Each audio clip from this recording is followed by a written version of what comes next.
Hello friends, Miss FB here again to just go quickly over your rubric for the Biome Pop Up zine. Similar to last year's rubric, you're going to be scored in several areas, the first of which of course is requirements.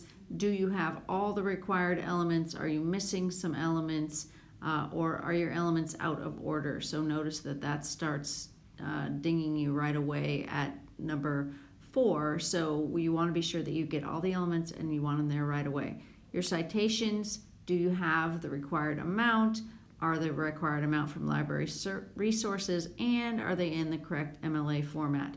It goes all the way from 6 down to 0. I'm sure that none of you would imagine turning in your paper with 0, but we do want you to know that we are paying attention to that. Is your information factual? Is it well developed? Is it appropriate vocabulary for the audience? Your audience is going to be Riverdale Middle School students, so Riverdale School District. They are going to be looking at these and they are going to be scoring you in the last category. So you want to be thinking about what would be an appropriate vocabulary for the audience. You don't want it to be too high level. They're not in high school, but you don't want it to be too low level. They are plenty smart kids and they're in middle school, so you know that they're going to be questioning. So you want to be sure that your vocabulary has the information they need to understand, but isn't too far over their heads, okay?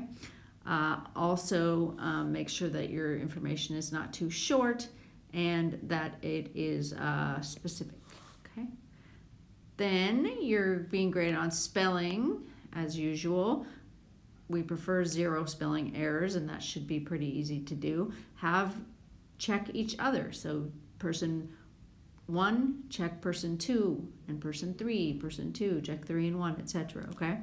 Your design elements, this is where we're talking mostly about the pop-up itself, but also things like balance and harmony and legibility, okay? We want it to be visually interesting. This is important, okay? We want your pop-up pages to be effective. Do your pop-ups work?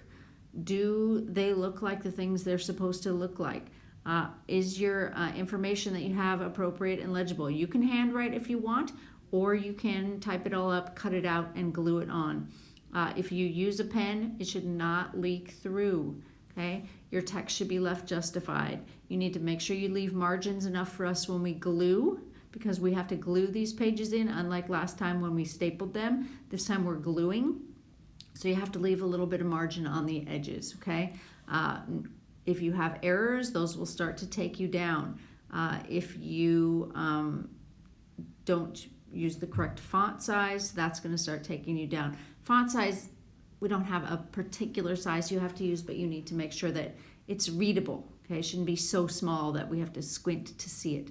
Okay, and then this last one, middle school appeal. Remember, you're going to be making this for middle schoolers. Does this have a strong appeal to middle school science students?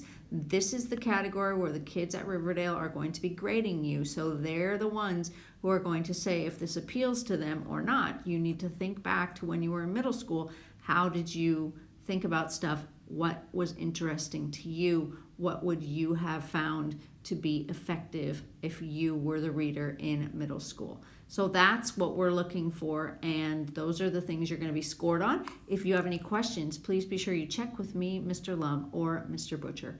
Thanks.